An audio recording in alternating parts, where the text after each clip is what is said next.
The Jewish Game of Thrones, Part 4. So yesterday we started talking about King Solomon. We saw the story of how Shlomo Melech, was able to get special chokhmah, special wisdom directly from Hashem. And now we're going to say over an interesting story that's brought in the Book of Kings, Sefer Malachim, Malachim Aleph, Perek Gimel. It says the story, it's a famous story, you may have heard it or may have heard parts of it. There were two women, and they both had babies that were born around the same time. And one woman comes to Shlomo Melech and she says to him, "Look, me and this other lady, we both had babies and we both lived in the same house. And one day, the third day after my child was born, so the other lady was sleeping with her child, and she rolled over and actually killed her child. And she went and she took my child and switched it with her child and put her dead child next to me and took my alive child and took it for herself." So she was claiming to Shlomo Melech that this other lady stole her child and she wants her child back. The other lady argued that no, it's not true. Really, my child is the one that's alive and her child is the one that's dead. So you have these two ladies over here arguing over the one live baby that survived, and each one was saying that it's hers. The other one is saying that the other one's baby is the one who's dead, and she's saying that no, it's mine and yours is dead. Okay, so what does Shlomo Melech do? And this story is to the Navi brings this story, I guess, to illustrate the wisdom of Shlomo Melech. So Shlomo Melech says, "Okay, so bring me the live baby, and we'll cut it in half, and I'll give each of you half of it, and then everyone will be happy." Well, there's a halacha we have like in Bava Metzia, what's it called? In Bava Metzia, Shnai Meichse b'talis, Zamar Shali, two people holding a talis, each one says it's his. So the halacha is Yachayku. You split it in half, and each person gets half of the monetary value of the talis. So here too, we'll split the child in half, and each person gets half, right? So then the first lady who spoke and said, who brought the argument in front of Shlomo, so she comes and says, no, please don't cut the child in half. Give the whole thing to the other lady, right? And the other lady is saying, no, cut it in half. That way it's not going to be mine. It's not going to be yours. Cut it. Right? So from that, Shlomo Melech deduced that really, indeed, the child belongs to the first lady, because the first lady had the Rachmanis, the mercy that you would expect a mother to have for her child. So that's how Shlomo Melech was able to determine who's the real mother. And the second woman, she didn't have the mercy that you would expect from a mother. She was saying, "Yeah, kill the baby. Yeah, split it. Just so that the other lady doesn't get it." So she says, "Kill the baby." So that showed that she wasn't the real mother. And from that, Shlomo Melech was able to discern what the truth was, and he ruled that the first lady is the mother, the second lady is not the mother. And the Navi says that all of Bnei Yisrael heard about this judgment, and they saw how wise Shlomo Melech was, and that Hashem was with him and gave him the divine or superhuman ability to do proper justice, and it showed how Shlomo Melech was very wise. Yes, sir. Wasn't it that there was a mother-in-law and daughter-in-law, or mother and daughter? Yeah, there's a message that says that they were daughter-in-law, or a mother and sister-in-law, something like that. Yeah, and the question was, is she obligated in Yibum or not obligated in Yibum? But that's already getting into more complicated things. We're trying to get it's like the surface of the story. But you're right. There is such a message that says that Yavam v'chamaisa, etc. Fine. Then the Navi goes through in chapter 4, in chapter 5, it talks about all the wealth of Shlomo Melech, and it goes in great detail about who his officers were and what they were in charge of exactly. We don't have to go exactly into all those details. It talks about the extent of Shlomo Melech's kingdom. So it says that he ruled all the way from the Euphrates, which is Nahar Pras, which is a river in Iraq and Syria. So all the way, that was the eastern border of Shlomo Melech's sovereignty. The western border, of course, included the land of the Philistines, so it went all the way to the Mediterranean. And the southern border, the Torah tells us, the Navi tells us that it goes all the way to Egypt. The Nile, right? What? The Nile. It says all the way to Egypt. It didn't say Nile. It said what's the expression? Ad Gvul Mitzrayim. Perak Hey, Pasuk Aleph. Ad Gvul Mitzrayim. It doesn't say what the northern border was, but that was the extent of Shlomo Melech's kingdom. Chazal tell us that not only was Shlomo Melech king, and it says that other kings also brought all kinds of gifts to him and tributes. So he was, besides his direct kingdom, he had a larger sphere of influence, and other kings were somewhat subservient to him. And Chazal tell us that besides all of this, Shlomo Melech was also king over the underrealms, the Shadim and the Mazikin. So Shlomo Melech also had sovereignty over them, and he was able to rule them and control them, for at least for some period, until the king of the Shadim, the king of the demons, his name was Ashmodai, sort of deposed Shlomo Melech. That's a whole story. I don't want to get into all those details, but there's such out there. The next major discussion, also we're not going to get into details about these next few things either, but the next major discussion over here in the Navi is the building of the Beis HaMikdash. So Shlomo Melech is the one who built the Beis HaMikdash in Yerushalayim. The exact site was chosen or bought by David HaMelech. He bought, it was the threshery of Aravna, Garin Aravna Yevusi. He was a Jezebite who lived in Yerushalayim, and David HaMelech bought it from him, and Shlomo Melech was the one who was going to build the Beis HaMikdash. Hashem told David HaMelech that you can't build the Beis HaMikdash because your hands are full of blood, so he didn't want David HaMelech to build it, but when Shlomo Melech came, so he was the one who was supposed to build the Beis HaMikdash, and he built the Beis HaMikdash. It took him 7 years to build the Beis HaMikdash, and the Navi tells us that he began building the Beis HaMikdash in the year 480 post Yetzias Mitzrayim. After the Jews ran out of Egypt, 480 years later, that's when Shlomo Melech built the Beis HaMikdash. Then afterwards, in chapter 7, the Navi goes through a description of Shlomo Melech's palace that he built. That took him 13 years. He built that after the Beis HaMikdash. So that's another discussion over there. I don't want to get into all of that. And there's also the famous Shlomo, the throne of Shlomo Melech, that there's all kinds of legends about. The throne of Shlomo Melech had like animals that were animated and brought you up the stairs and different things like that. But I don't want to get too much into these type of things. But there is such a legend, and yeah. Shlomo Melech is also the author of 3 books in Tanakh. And we said in the first year, we mentioned that Tanakh is an acronym for Torah, Nevi'im, Ksuvim. The Torah is the 5 books of Moses. The Nevi'im are the books of the prophets. And the Ksuvim are other writings that are not necessarily prophetic writings, but writings that were given over with divine inspiration, what we call Ruach HaKodesh. And Shlomo Melech authored 3 books that are in that category of Ksuvim, of writings. He has Mishlei, Koheles, and Shir Hashirim. So Mishlei is they call it Proverbs in English, which is it's a lot of different sayings and a different sort of mishalim, different parables to explain important ideas. Koheles is also as part of what they call the wisdom literature, where it goes into details of like how a person should act and how to view the world. And the bottom line in Koheles, it says Seif Dover Akol Nishma Es Elikim Yirav Es V'Tzav Shemar Ki Zeh Kol Adam. The last thing that you need to hear is that as Elikim Yirah, you should fear God and do the mitzvahs, and that is the bahus, that is the definition of a person. So that's what Koheles argues, and Shir Hashirim is on the surface is a love story between a man and a woman, but is really a deep allegory or a deep mashal for the relationship between Klal Yisrael and Hashem, the relationship between the Jewish people and Hashem, which is we looked at as the relationship between man, as a relationship between a man and a woman, the love between man and a woman. We want to apply that type of love to our relationship to Hashem. So Shlomo Melech wrote this graphic book called Shir Shirim, songs. I want to be fancy, call it Canticle of Canticles, which on the surface is just a love story, but in the deeper sense is talking about the relationship between man and HaKadosh Baruch Hu. And the Ramban, actually Nachmanides, the Ramban, in his introduction to his commentary on Chumash, so he writes that Shlomo Melech wrote other works of wisdom and other literature as well. It wasn't put into Tanakh. So like we don't have necessarily some of those works, but he did write other works of wisdom and literature and things like that.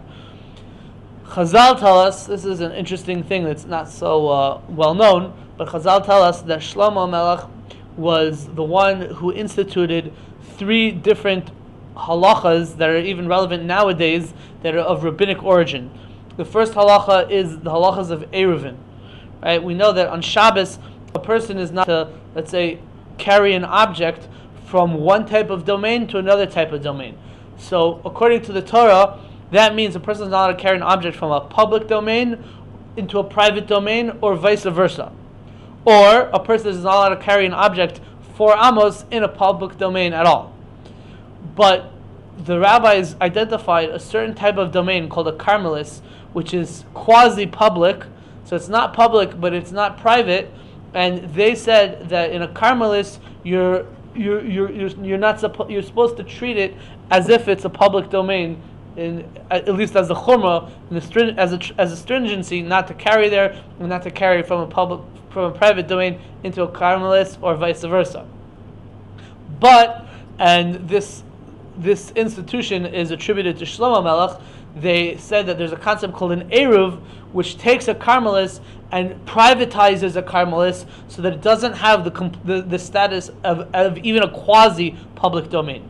So if you see these strings that we call an eruv, that's what really it does, is it takes a karmelis and it says that this karmelis is like a private domain, and then therefore you're allowed to carry from a private domain to the karmelis and vice versa, and you're allowed to carry 4 amos within the karmelis because it's joined up together with this eruv, so it becomes one big private domain, and that's the halacha of eruvin. And Chazal tell us that Shlomo Melech was the one who instituted the concept of eruvin. Another thing that he did was netilas yadayim. We know that before you eat bread, so you're supposed to wash your hands. So that institution was decreed by Shlomo Melech.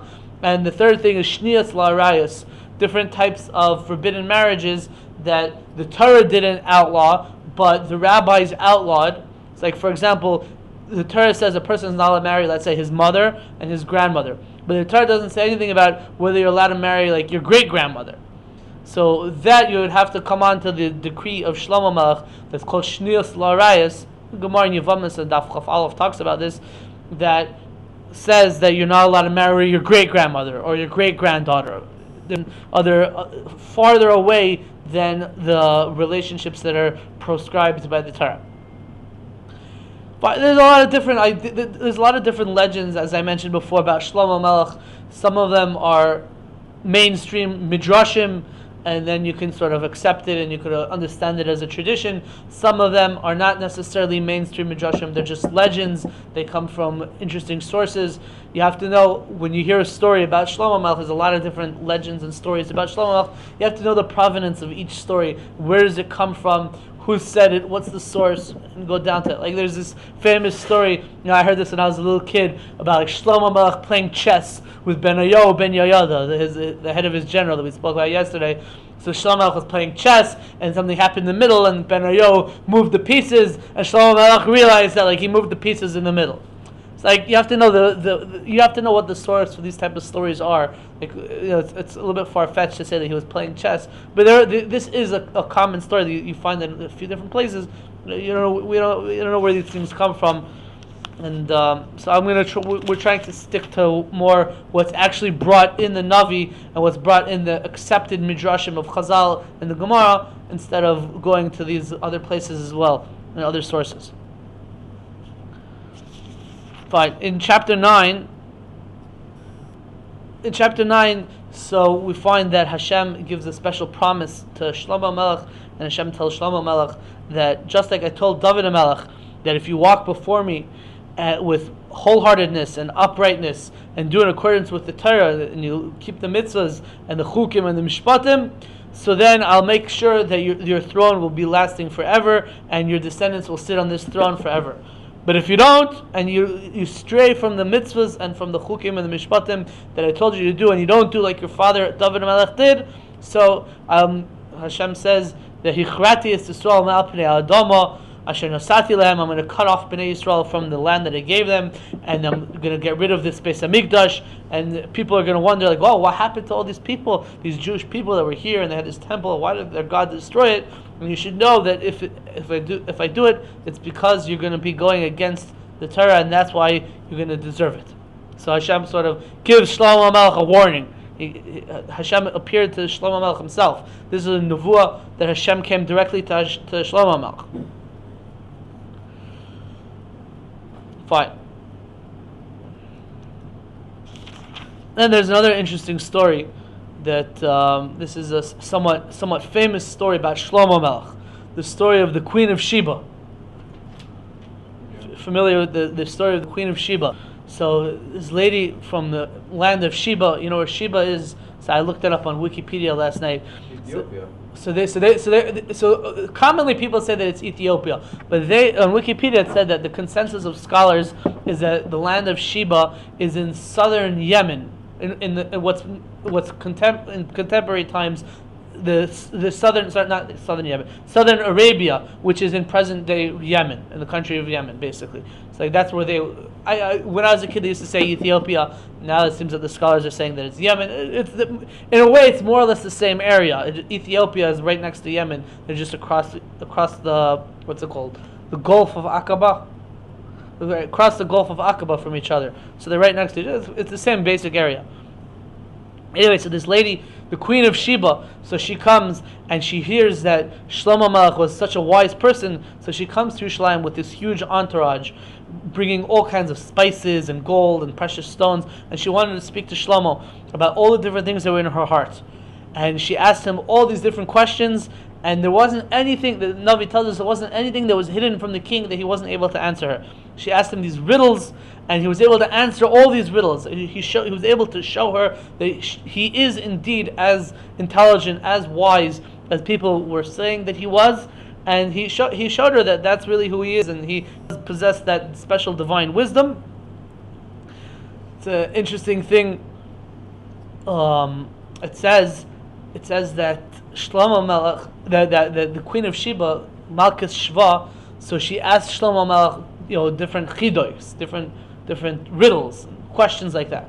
So it doesn't say in the psukim, it doesn't say in the actual text of the Navi, it doesn't say what were those questions that she asked him, what were these riddles. But Chazal, different midrashim, they talk about what were the different riddles that the Queen of Sheba asked Shlomo Melech. So there's different numbers. Like some say she asked him 3 questions. Some say she asked him 1,000 questions. There's different versions of exactly how many questions. I just wanted to say like some of the questions that she asked him, according to one of the medrash. One medrash says that she asked him the following riddle. The question is, who am I? Who am I? I am a person, and I guess the assumption is that I'm a person who's mentioned somewhere in the Bible, somewhere in Tanakh. I'm a person, a lady, and I say to my son that your father is my father. So this lady is telling her son, your father is my father. Your grandfather is my husband. You are my son, and I am your sister. So who is that referring to? Again, a woman speaking to her son. She says, your father is my father. Yeah. Your father is my father. Your grandfather is my husband. You are my son, and I am your sister. That's one of the riddles that she asked Shlomo Melech. And this is supposed to be a character, this is supposed to be someone in Tanakh. Is it Pharaoh's daughter? No. Alright, I'll let you guys think about it. Wait, no. Another riddle. She said to Shlomo, what comes in after 7, comes out after 9, 2 pour and 1 drinks. Talking about one thing that it comes in after 7, comes out after 9, 2 pour and 1 drinks. What's this a reference to? So these are two examples of riddles that Chazal tell us that the Queen of Sheba, Malchus Shva, asked Shlomo Melech. Now you hear the riddle? what goes in after 7, comes out after 9, 2 pour and 1 drinks. This is one of the riddles that she asked Shlomo Melech. Goes in after 7, comes out after 9, 2 pour and 1 drinks. Was this to Shlomo Melech? One of these riddles. This is a riddle.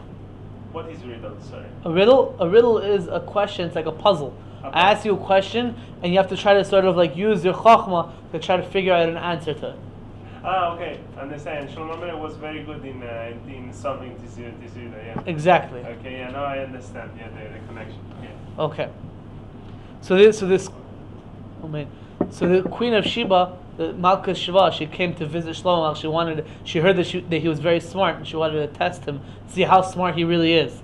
So she asked him these different riddles. So this was an example. One of the riddles that I just said to you is an example of one of the riddles that she asked him, and he was able to answer all the riddles. Everything she asked him, he was able to answer.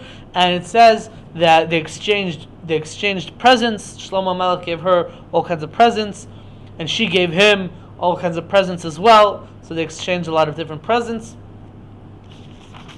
Are you tell us the answers? What? Are you tell us the answers?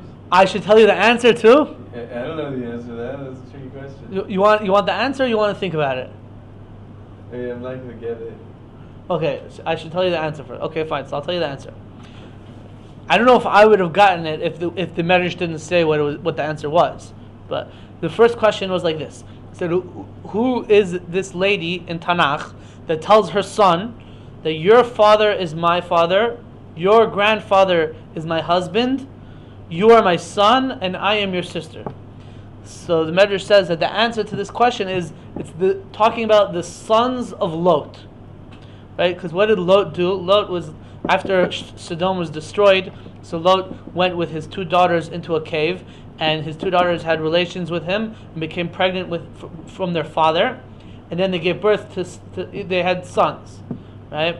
So let's say Lot's oldest son, Lot's oldest son, his name was Moav, right? So Moav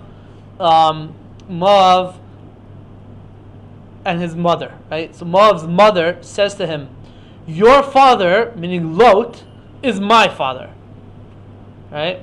Because she was a son of Lot. She was a daughter of Lot, right? Your grandfather, meaning Lot, because this kid, Moab's mother's father, is Lot, is my husband. Not in a literal sense of a husband, but he's the one that had relations with me, that impregnated me with you.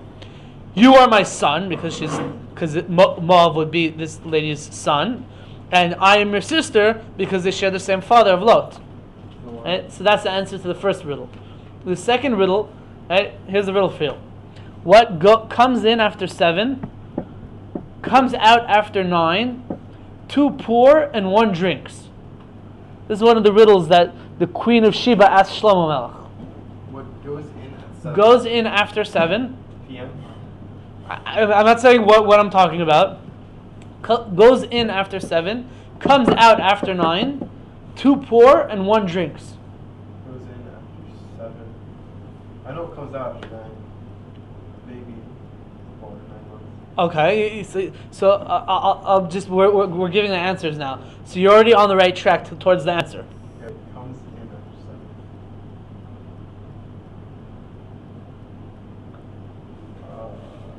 So I'll explain the answer. The answer, you're right. The answer is that it's a baby. The answer, so it goes like this: it comes in, it has a baby fit this criteria. It comes in after 7, meaning if a woman is a nida, so according to the Torah, she becomes she becomes tamei for 7 days, and then afterwards she becomes tahar. So after 7, the seed could come into her. So it comes in after 7 is referring to that. Comes out after 9 refers to the fact that the baby is born after 9 months. 2 pour refers to the 2 breasts that serve as containers to pour milk, to pour a drink for the child. And 1 drinks is because the baby can drink from either side, the right side or the left side, so he has sort of 2 options to drink from.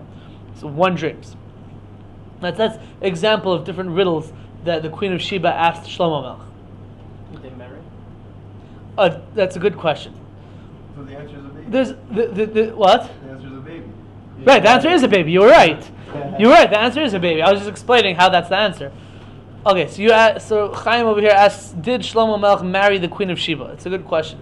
The truth is like this. There's a lot of different midrashim about, and even not just midrashim, legends about this encounter between Shlomo Melech and the Queen of Sheba. You probably may have heard some of these different things that they say over there. They say that there's a legend that says that when she came to Shlomo Melech's house, so he had a glass floor. And she looked down and she thought that it was like a pool of water. She'd never seen like a glass floor before. So when she was about to walk onto the floor, so she didn't want her feet to get wet. So she lifted her skirt or her pants or whatever she was wearing, and she revealed her legs. And it says that she had very hairy legs. So like, that's like one of the things that says in the legend. And it says like Shlomo Melech reprimanded her because of her hairy legs. So there's like all kinds of like funny legends and midrashim about this encounter. Why would you care? I don't know. All kinds of fun. Was she like pretty? Like obviously she was a ruler. Like was she not attractive? Like It doesn't say. It doesn't say over here whether she was attractive or not attractive. didn't you have like 800 wives? One second. We'll get to that soon. But so Chaim asked if he married her. So like this. It's an interesting. After it talks about that Shlomo Melech and Malkas Sheva exchanged different gifts. So the last pasuk, the last verse, when it's talking about this story, it says, "V'hamelech Shlomo, the king Shlomo nasan l'Malkas Sheva as kol cheftzar asher shala." The king Shlomo gave to Malkas Sheva all the desires that she asked for. Milvad asher nasan la, besides all the things that he gave her. Kiyad HaMelech Shlomo, like the hand of the king of Shlomo, like all the generosity of the king of Shlomo. V'atefen v'atelech la'artza hi v'avadeha, and she turned and she went back to her land. She and her servants, her whole entourage, they returned home. So if you hone in on these words, that Shlomo Melech gave her all her desire that she asked for. It's a very interesting. It's a what? He slept with her. It's a very interesting phrase. All the desire that she asked for. So Rashi on Sefer Melachim, there's Rashi on Sefer Melachim, and in the Rashi, somebody added in parentheses in the name of the Arizal. I guess there was someone involved in printing Rashi on Sefer Melachim, added in the name of the Arizal, and this is brought in other sources as well, that Shlomo Melech actually had relations with the Queen of Sheba, and from that was born a daughter, and from that daughter came Nebuchadnezzar, who destroyed the Beis HaMikdash. That's what the Rashi, quote-unquote Rashi in the name of the Arizal says. Other sources say that from that union directly came Nebuchadnezzar. It wasn't the daughter, but it was directly. But there is this idea that... She was Pharaoh's daughter, wasn't she? No, she wasn't Pharaoh. That's somebody else that Shlomo Melech married. We'll get to that in a few moments. So there is some sort of opinion or legend or medrash that says that Shlomo Melech had relations with the Queen of Sheba, and from that union eventually came Nebuchadnezzar. There are also similarities between Shlomo Melech and Nebuchadnezzar. They both were king for 40 years. Shlomo Melech built the Beis HaMikdash. Nebuchadnezzar destroyed the Beis HaMikdash. Interesting. What was Nebuchadnezzar's like specific time period? What? What was his like? What did he lead? Romans? Or? Nebuchadnezzar was the king of the Babylonians. Yeah. King of Babylonians. So King Solomon was the cause of the destruction of both temples, because the destruction of the second temple was due to Rome, which. Very interesting. That's an interesting thought. Very Nachman says that. Yeah. Oh yeah. So That's what? interesting. Well, I'll say when we get to it, because we're trying to like build up to what you said. We spoke about it before you came. Traditionally, people used to say that Sheba is Ethiopia. I looked at a Wikipedia last night. It said that the consensus of scholars is that Sheba is in southern Arabia, which is in modern day country of Yemen, which is not so. It's not so far off. Ethiopia and Yemen are right next to each other. They're just separated by the Gulf. Is that like black people, and then Yemen is like Arabs? Ethiopian are black people right now, but I don't know what it was. Well, aren't you from South Africa?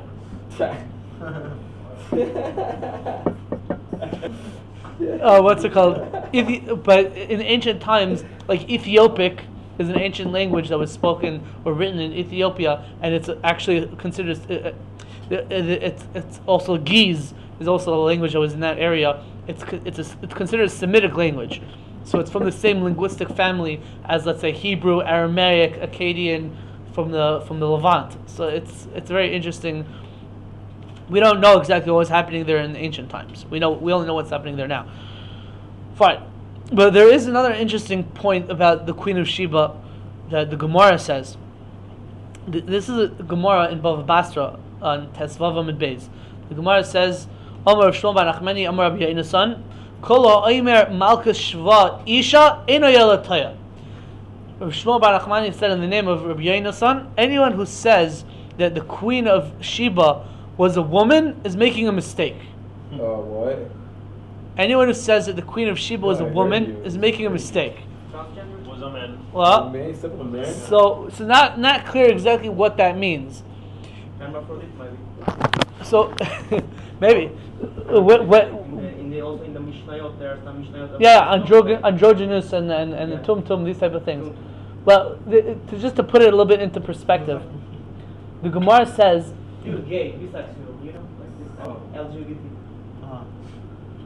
No, but it could be we're applying in an anachronistic way. We're applying our own social conventions of contemporary times into ancient times. Like maybe such a thing didn't exist. Okay, you have to know exactly how it worked. Isn't But Shlomo like the wife's first numbers? so So why would he really not have the safety to not do well,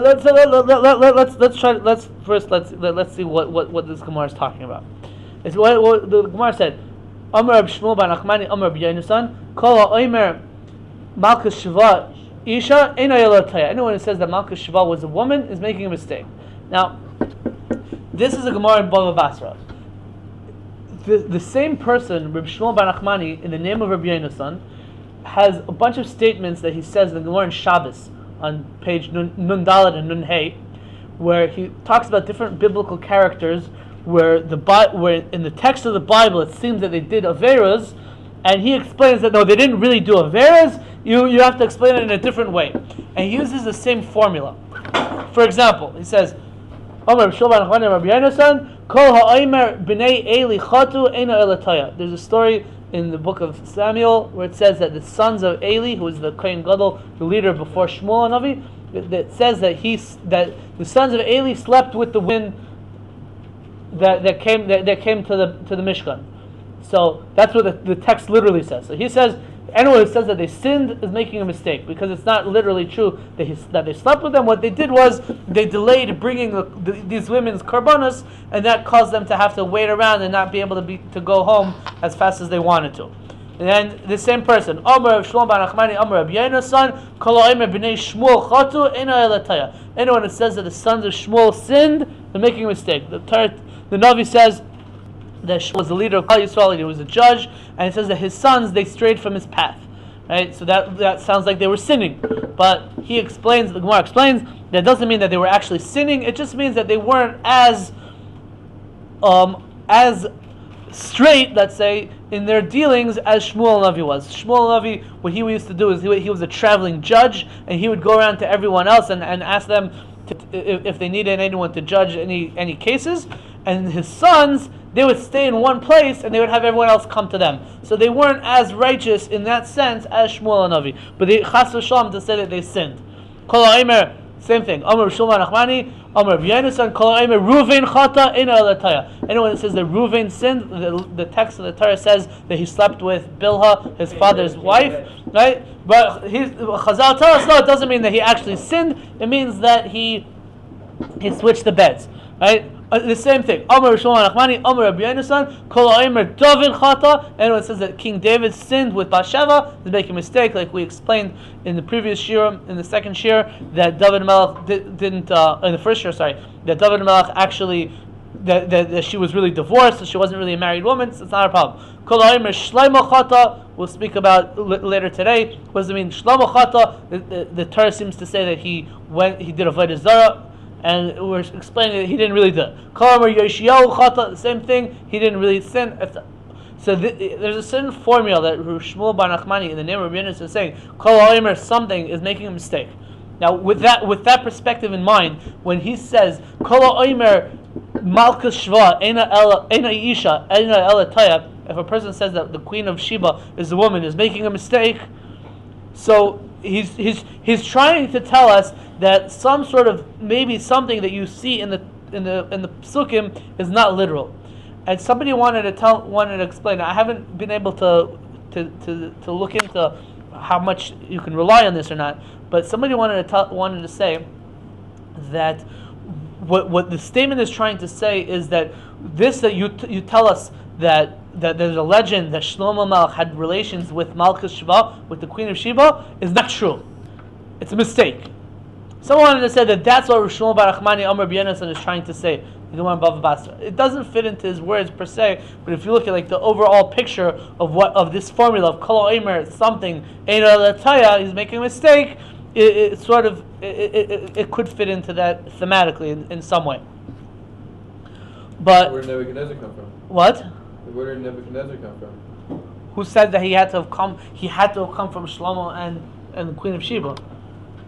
Anyways, it's a very novel. It's a big chiddush to say that Nebuchadnezzar came from Shlomo and from the Queen of Sheba, because Nebuchadnezzar is a king in Babylon. It's like what does Babylon have to do with anything? Why would the king of Babylon be a descendant of the king of Judah and the king of Ethiopia or Yemen, or like where did it come from? But the Marsha was one of the major commentators on the Agadic parts of the Gemara.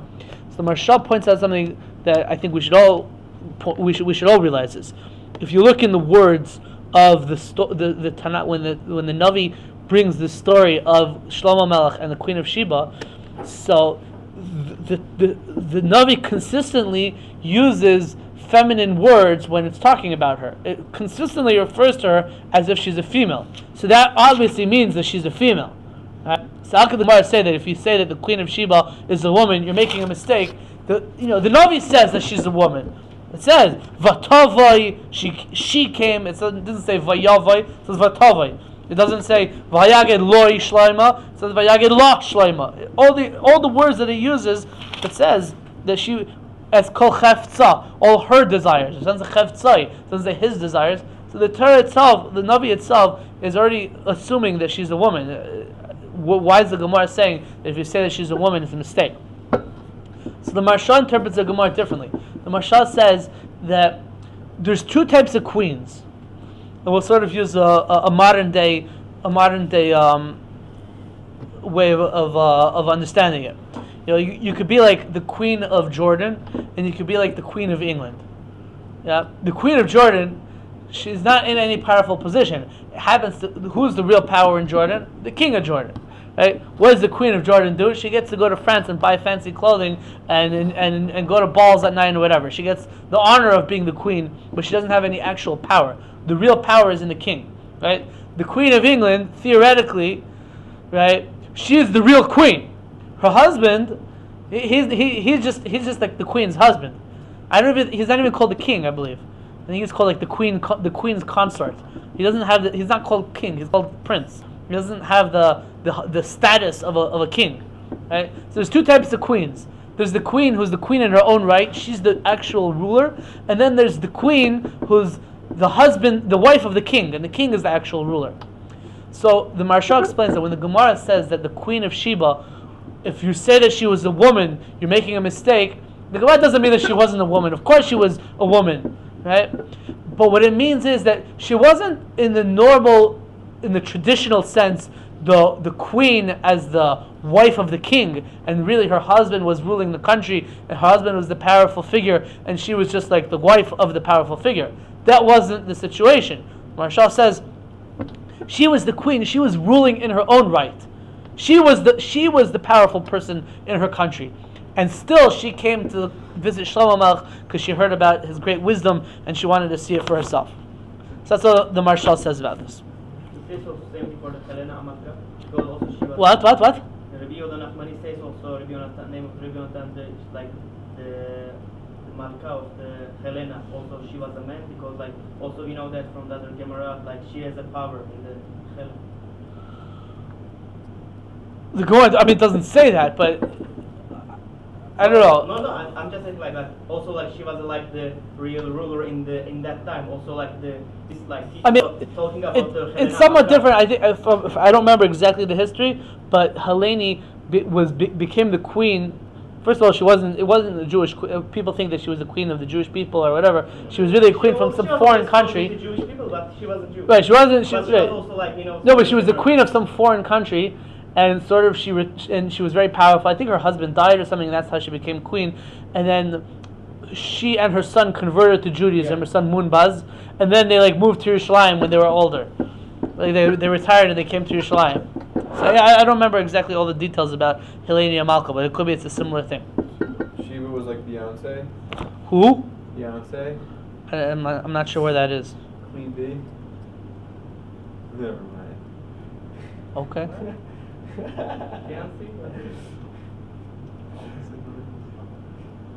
Anyway, so as Natan mentioned before, not to mention an intelligent thing before, that the Psukim tell us, the Navi tells us that Shlomo Melech married the daughter of Paro. Right? So Chazal tell us, first of all, that Shlomo Melech only married the daughter of Paro after his Rebbe died. Shlomo Melech had a Rebbe whose name was Shimi ben Gera, and after he died, that's when Shlomo Melech married her. It's actually a very interesting story about Shimi ben Gera, that Shimi ben Gera, even though he was Shlomo Melech's Rebbe, but he was also, in a way, a convict. Because previously, we didn't speak about this story, but during the rebellion of Avshalom that we spoke about a few days ago, so Shimi ben Gera came out. He was from Shevet Binyamin. He came out and he started cursing at David Melech. And David Melech didn't do anything to him because he didn't want to punish him on the spot. But Shimon ben Gera, he deserves a big punishment for cursing David Melech. So David Melech on his deathbed, we spoke about yesterday, he gave his last will and testament to Shlomo what he should do for different people and how to give them their what they deserve, their retribution, whether for good, whether for bad. So one of the things that David Melech told Shlomo Melech on his deathbed was, take care of this Shimi ben Gera guy. The wording was that David Melech told him, I believe he said, Asei kechachmoscha, do like your wisdom regarding this Shimi ben Gera, because on the one hand he's your Rebbe, so like you can't just like punish him and kill him. But on the other hand, ki ish chacham atav yodata, so on the one hand he's your Rebbe, you can't just kill him and punish him. But on the other hand, he deserves to get punished. So David Melech tells Shlomo, figure out how to deal with this Shimi ben Gera guy. So it says that what Shlomo did was, one second, he told Shimi ben Gera that I give you a command that you have to stay in the city. You're not allowed to leave the city of Yerushalayim. And basically what happens was that eventually, 3 years later, one of his servants ran away, one of his slaves ran away, and he went after to chase his slave, and he left the city, so he now considered rebelling against the king, and he got killed. They were able to kill him in a judicial way, in a legal way. So that was how Shlomo Melech dealt with Shimi ben Gera, who was his Rebbe. 1 second. I just wanted to make a point. Like it's an interesting point. Rav Chaim Shmulevitz talks about that. Like psychologically, how did Shlomo Melech know that his plan was going to succeed? So like, Rav Chaim Shmulevitz talks about how like if you put a limit on a person, it just like it makes them feel so constricted that even if like let's say even if Shlomo Melech wouldn't have commanded him, you're not allowed to leave Yerushalayim, it could be he would have spent the rest of his life in Yerushalayim. But once he's commanded that he's not allowed to leave, so it makes him feel so constricted that like any chance he has that he could try to leave, any excuse he would have to leave, just because he feels bound that he can't leave. That's like a person's nature. That when like someone tells you don't do something, so that makes you want to do it even more. Especially even if you weren't thinking of doing it beforehand. But now that someone told you not to do it, like I don't want to listen to you. I want to be able to be a free man. What do you want to say? If he was a Rebbe of Shlomo, very wise. Yeah. Why would he go against the? Okay, it's a good question. Did he say anything about that? I don't remember offhand what they say about that, but it's not really for our discussion right now. Fine. So Shlomo Melech marries. You said the fact that he was a Rebbe would have stopped him from being. I mean, if he did something wrong, that's it. It's too bad. Yeah, but it's not nice to like kill your Rebbe. It's just like Zaki Mamre.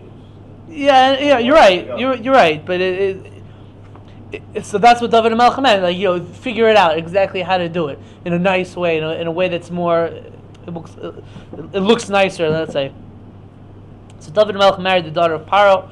Not David Melech. Shlomo Melech married the daughter of Paro. As Natan mentioned, the Gemara in Shabbos says that the day that Shlomo Melech married the daughter of Paro, so the Malach Gabriel came and he took a reed and stuck it in the sea, and from that came the city of Rome. He says that it's stuck. Rav Nachman says it like this. He says that. I just said the way the Gemara says it. So yeah, how does Rav Nachman say? He argues on the Gemara? He says that he stuck it in the sea of wisdom. The sea was actually the sea of wisdom, and it led to the confusion of Rome, and it was the physical nature of Rome that was created, but also the spiritual nature of Rome that was created. So and this whole thing came from the Satan himself. It wasn't from the internal Yitzhak. It came from the Satan himself.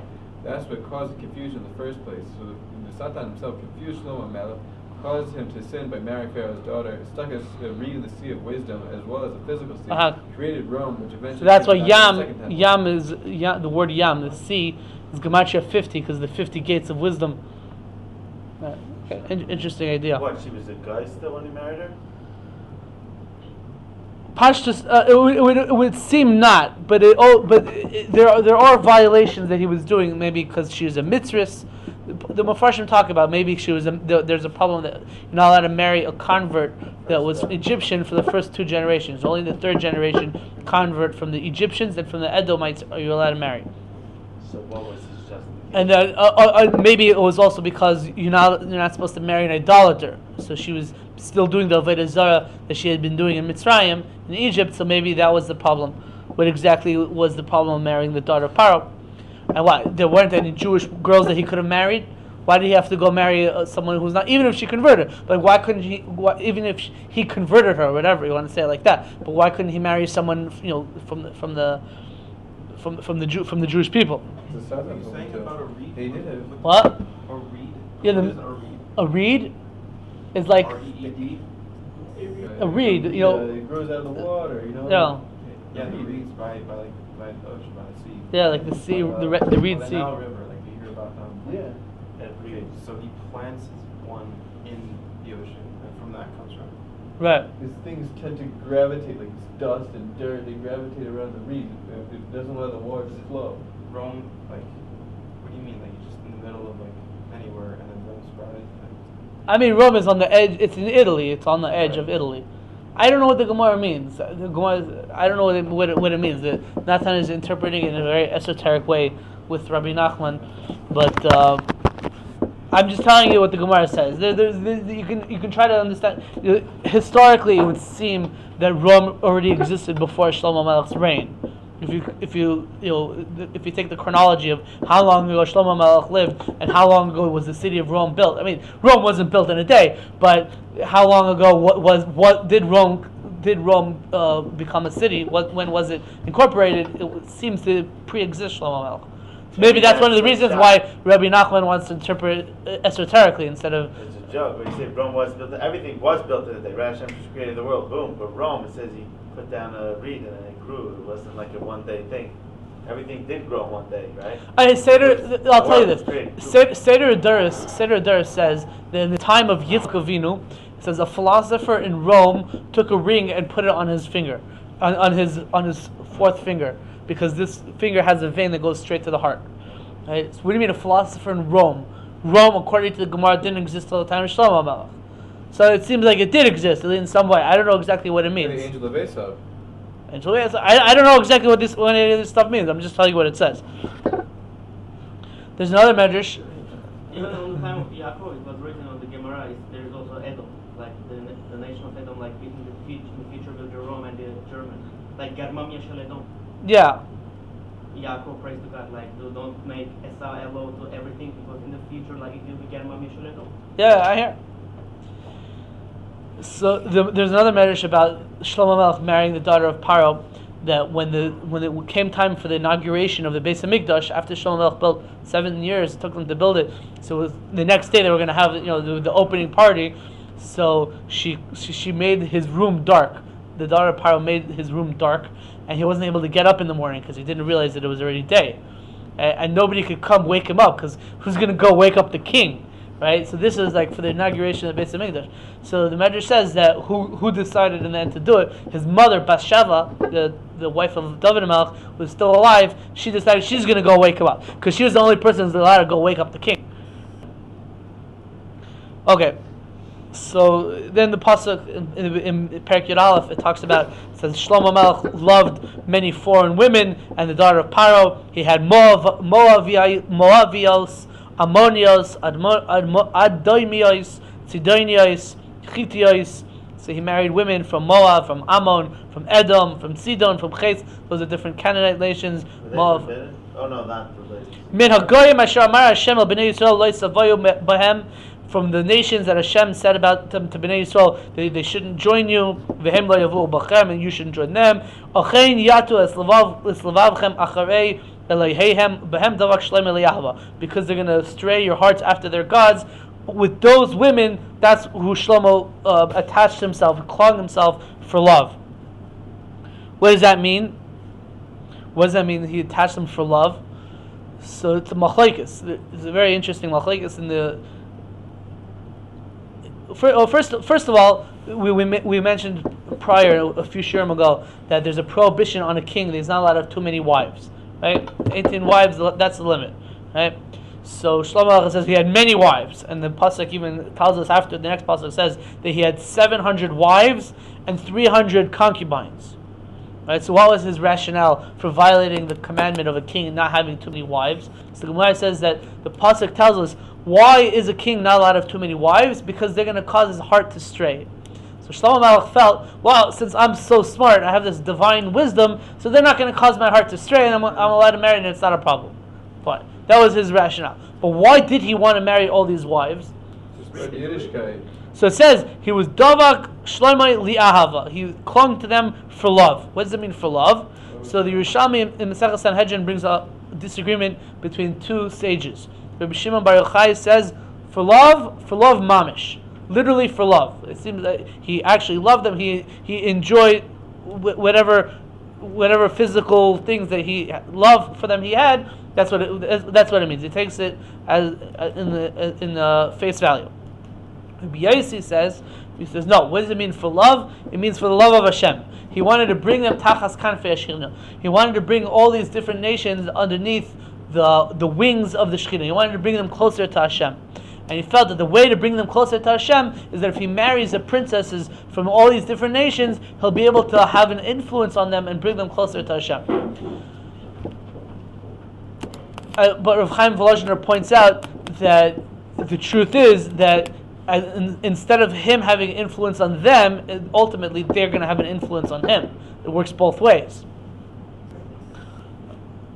But on the other hand, the other nations' kings also wanted to give their daughters to the Shlomo because they knew that the Israel kingdom will be so high, say they're so classic people, so they also wanted to give their daughters to the Shlomo Melech. That's also true. Yeah. I mean, like we cannot always blame Shlomo himself. So, Right. I mean, yeah. On the other hand, like there are other people. Right. Okay. So what happens next? It says in the pasuk, it was in Shlomo's old age. Noshav hitu es lavavai. His wives swayed his heart acharei elihim acherim, after the gods of others. And his heart wasn't full, wasn't complete with Hashem his God, like the heart of his father David. Right? So this seems to be saying that Shlomo Melech really strayed after Avodah Zarah, and his heart wasn't like with Hashem like his heart was of David, right? But Chazal tell us that it doesn't literally mean this, because if it's true that Shlomo Melech really went after Avodah Zarah and started worshiping other gods, so it's somewhat of an understatement for us to say that his heart wasn't with Hashem like the heart of David HaMelech. David HaMelech was so completely connected to Hashem and so devoted to Hashem, right, that if Shlomo Melech did Avodah Zarah, it would be an understatement to say that it wasn't like David HaMelech. Right? It'd be like saying that, like, Matisyahu, he's not like Rav Steinman. Like, what does Matisyahu have to do with Rav Steinman? Like, you can't compare the two at all. Right? So what Chazal seem to understand from here is that yes, Shlomo Melech may have done something wrong, but not exactly what the pasuk says or seems to say, that he strayed literally after Avodah Zarah. One approach in the Gemara is that it doesn't say that he did Avodah Zarah. It says hitu es lavavai. They swayed his heart towards Avodah Zarah. Maybe he had thoughts of doing Avodah Zarah, but not that he actually literally did it. And the next pasuk says, "Az yivne Shlomo." Then Shlomo will build a bama, an altar for K'maish Shikutz Mayav. K'maish, the abomination of Moav. K'maish was probably some sort of god of the underworld or a god of fire that the Moavites worshipped, and Moilech Shikutz Amain and Mayav, the Avodah Zarah of Amain, all these different things. It says Az Yivne, then he will build it, as if to say he didn't actually build it. It says like he will build it. So Chazal wanted sort of understood from here that doesn't mean literally that Shlomo Melech built these things, but he wanted to build it. He had thoughts of Avodah Zarah, and in general we say that when a person has thoughts of doing an Avera, so that's not an Avera in itself. A person, I don't know, he thinks about turning the lights on Shabbos, right? So that's not an Avera in itself. The Avera is actually turning the lights on Shabbos, right? But when it comes to Avodah Zarah, the Gemara in Maseches Kiddushin says that by Avodah Zarah, Kadosh Baruch Hu is mitzaref machshava l'maisa. Kadosh Baruch Hu sort of considers a thought of Avodah Zarah is tantamount to the act of Avodah Zarah. So even if Shlomo Melech didn't actually do Avodah Zarah, but he had thoughts of Avodah Zarah, they swayed his heart, even though they didn't sway his actions. That in a way is already room for the Torah to criticize him. That's sort of one approach that Chazal have regarding Shlomo Melech. The Gemara says, Amar Shlomo Nachmani Amar B'Yenasan, Kol ha'omer Shlomo chata eino yalataya. Anyone who says Shlomo made a sin or literally sinned with Avodah Zarah is making a mistake. One approach is because it just means that his heart was swayed. It doesn't mean that he actually did Avodah Zarah. Another approach that the Gemara says is that it says in these psukim that he built a high place, an altar for K'maish, the Avodah Zarah of Mayav, and for Moilech, the Avodah Zarah of Ammon, the idolatry of the deity of Ammon. And the truth is that if you look further, later on in the book of Kings, in Kings 2, chapter 23, verse 13, when it's talking about Yoshiyahu HaMelech, Josiah, who does this great religious reformation, and he gets rid of all the Avodah Zarah that was in the kingdom of Yehuda. Hopefully we'll speak about it next week. So over there it says that he destroyed the altar for Kamosh and the altar for Milkoim that Shlomo Melech had built in Yerushalayim. Right? That's what it says over there, that he destroyed it. Now, Chazal have a very interesting logic over here to prove that this whole thing is just an exaggeration. Chazal said like this: there were multiple kings between Shlomo Melech and Yoshiyahu Melech that went on campaigns to destroy Avodah Zarah. Yoshiyahu Melech was not the first king to do it. He was the last king to do it, actually. There was another king called Asa, another king called Yehoshaphat, another king called Chizkiyahu. These three kings also went on campaigns to get rid of Avodah Zarah within the kingdom of Yehuda. So why would it be that Yoshiyahu, who lived way after all of them, he would be the one to get rid of the altars, the idolatrous altars that Shlomo Melech built for these Avodah Zarahs? Why did he get rid of them, and why didn't the kings before him get rid of them? So the Gemara says, so you have to answer that it's not true that he got rid of them. Yoshiyahu Melech didn't really destroy these altars because they didn't really exist. And the Navi is just saying that he destroyed them as a way of exaggerating and saying how far his campaign against Avodah Zarah went. And then the Gemara, by extension, says, and just like he didn't destroy them, Shlomo Melech didn't build them. So they didn't really exist. It's just a way of exaggerating how far did these sins go. It's as if Shlomo Melech built these temples or these altars for Avodah Zarah, but he didn't literally build them, just like Yoshiyahu Melech later on didn't literally destroy them. That's another approach that the Gemara says. It's a little bit complicated, and I would say, so, who am I to say this, but it's somewhat convoluted, but that's the logic that the Gemara has in one approach, to say that Shlomo Melech didn't sin as much as it says that he did. Another approach, and this is probably one of the most easiest one to understand, I think this is what Rashi in Sefer Malachim brings, is that he didn't take part in Avodah Zarah himself, but he allowed his wives to do Avodah Zarah. He didn't protest their sins. And there's a concept in Judaism, it says in Pasuk, in Parshas Kedoshim, it says, you should rebuke your fellow and do not carry a sin. Rebuke him and don't carry a sin. What does it mean, rebuke him but don't carry a sin? So the common explanation that everyone says is, well, you should rebuke him, don't do it in a way that it's going to be a sin. Like, don't embarrass him in public, don't hurt him, or whatever like that.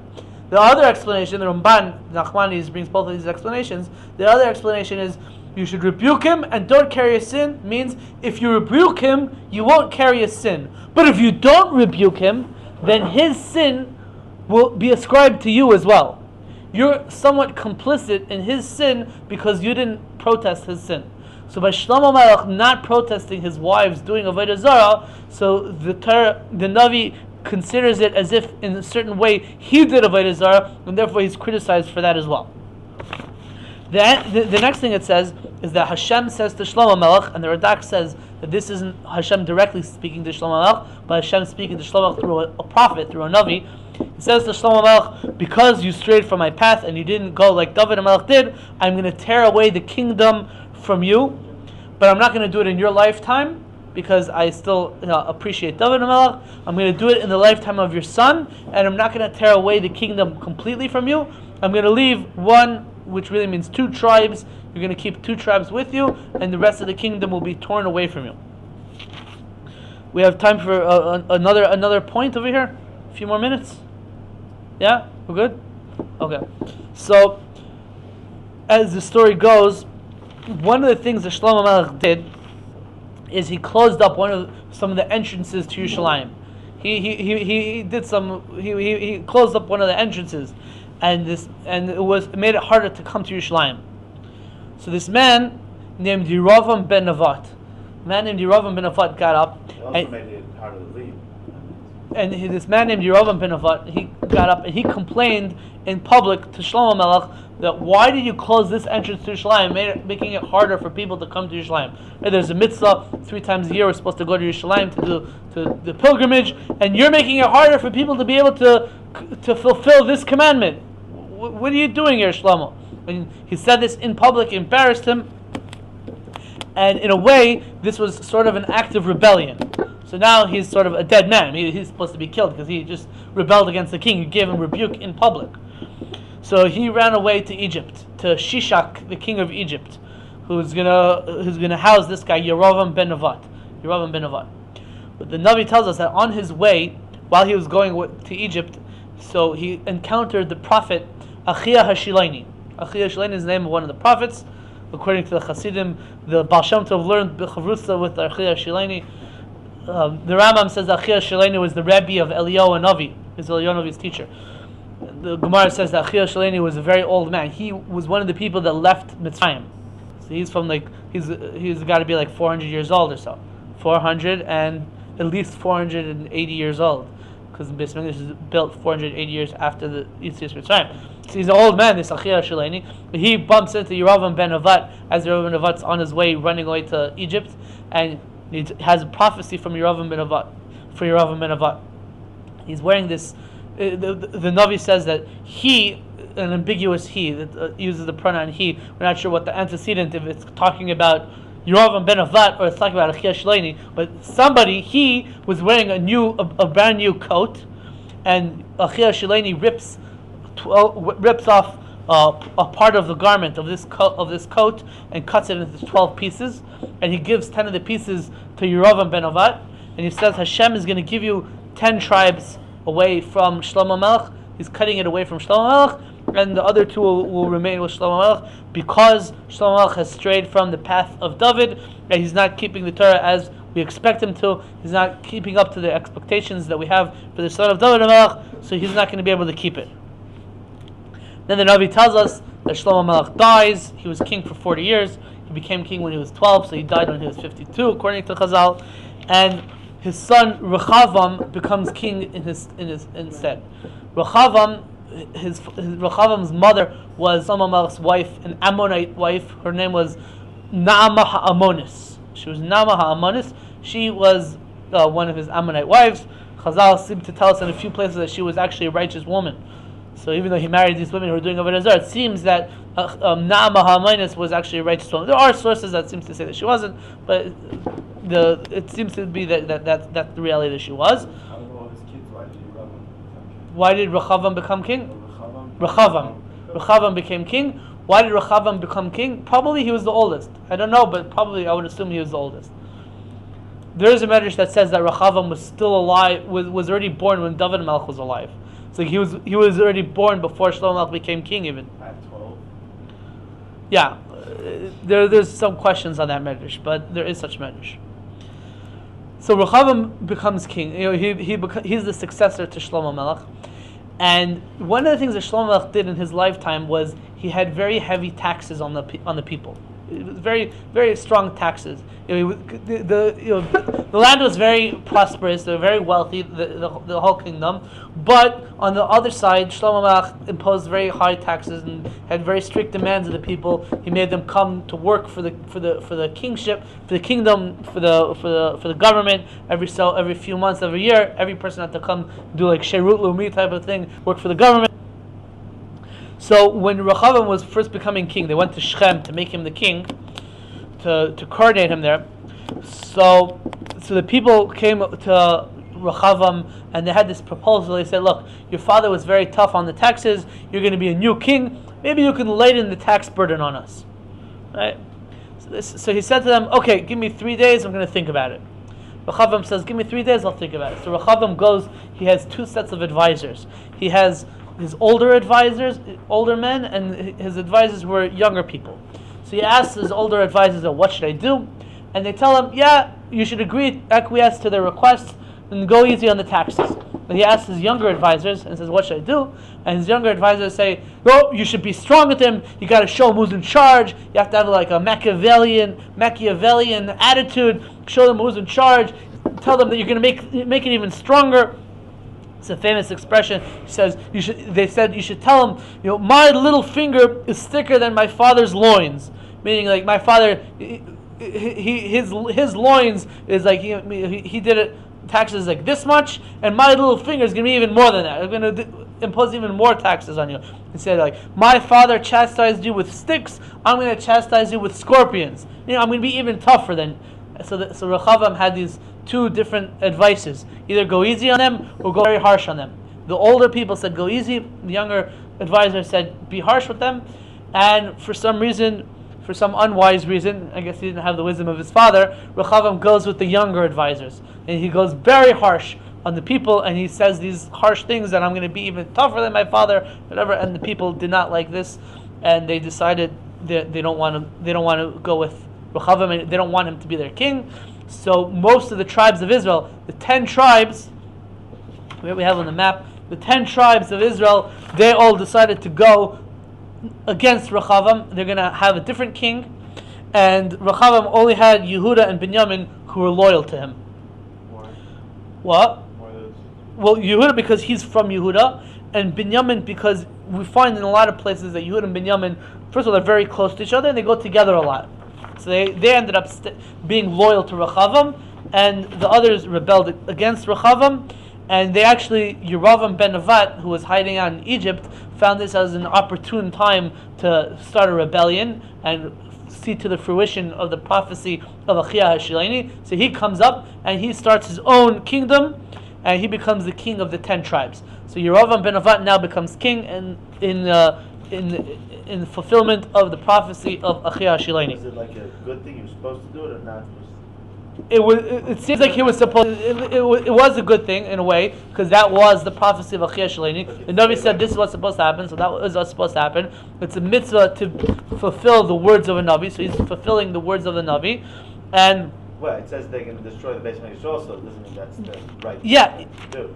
True, but Shlomo didn't do tshuva. Let's say that he didn't do tshuva. So a bad nevuah, if there's no tshuva, a bad nevuah is also supposed to come to fruition. So he's just doing what the Navi tells him. Now it happens to be, we're not going to see this today, but Yeravam himself starts doing doing things that aren't wrong, and that's where he goes off. But at this point, Yeravam he's doing exactly the right thing. So now what we're left with is two competing kingdoms of the Jewish people. You have Rechavam, the son of Shlomo Melech, who's leading the kingdom of Yehuda and Binyamin. We call it Malchus Yehuda, the kingdom of Yehuda. And Yeravam ben Nevat is the kingdom of what we call Malchus Yisrael, the kingdom of Israel, which is made up of the 10 tribes. Two competing kingdoms. And that's this chart over here. The first chart, the top of the chart has the first kings of the Jewish people, Shaul, Ishbosheth, David, and Shlomo, who were king over the entire Jewish people. And then this section is all the kings of Malchus Yehuda, the kings of Judah, were all descendants of Shlomo Melech and David. And the bottom part is the kings of Israel. These are the kings of the 10 tribes who were started by Yeravam ben Nevat, but they're not all necessarily descendants of Yeravam ben Nevat. There's different dynasties. What? How long do they stay separated? They stay separated forever, basically. I mean, the kingdom of Israel doesn't last as long as the kingdom of Judah. It gets conquered by Sancheriv and taken over. And then the kingdom of Judah lasts like another... That's what we don't know which the tribes are? We'll have to speak about that separately. And then even after the abolition of the kingdom of Israel, the kingdom of Judah continued on for like another 200 years or so until the destruction of the Beis Hamikdash. It's like the that's same place. Yehuda and Yisrael. Was the Yehuda and Yisrael, Yehuda and It's Yisrael. all mixed, like the kingdom of No. They weren't like fighting either though. Oh, so sometimes they were fighting each other, sometimes they were allied, and sometimes we don't see any relationship between the two political entities at all. But over here, right in the beginning, so Rechavam saw this as a rebellion. Rechavam, the king of Yehuda, saw this as a rebellion against him. Yeravam ben Nevat is rebelling against him, so he wants to go out and fight him and kill him. Right? So Hashem sends the Navi Shmaya Ish Elikim. Shmaya the Navi comes and tells the messenger Rechavam, he says, don't go and fight them, don't fight. Hashem wanted there to be two kingdoms now. This is Shlomo Melech's punishment, this is the way it's supposed to be, don't fight, and that's how it ends up. They don't end up fighting, and it's just left off as two kingdoms. Okay. So the Navi continues, Malachim just continues. So the continuation of the Book of Kings, the continuation is going to be, it's going to continue the stories of both kingdoms. It's going to switch off, one story Kingdom Yehuda, one story Kingdom Yisrael, Kingdom Yehuda, Yisrael, Yehuda, all the different stories. Yeah, it's very confusing. If I was arranging the book, I would have had just the kings of Israel and then talk about the history of Yehuda. But sometimes they're intertwined as well, so it makes a little bit of sense to put them, one here, one there, one here, one here. So what we're going to hopefully do in the continuation of the classes is going to be tomorrow. We're going to talk about the kingdom of Israel in a general way. We'll give the entire history of the kingdom of Israel from Yeravam ben Nevat until its ignominious end. And then next week, we have 4 more classes after tomorrow. So next week, the 4 classes of next week, will go through the continuation of the kingdom of Yehuda, the descendants of Shlomo Melech, in a more in-depth way. All right. Thank you for staying so long. Thank you for staying so long.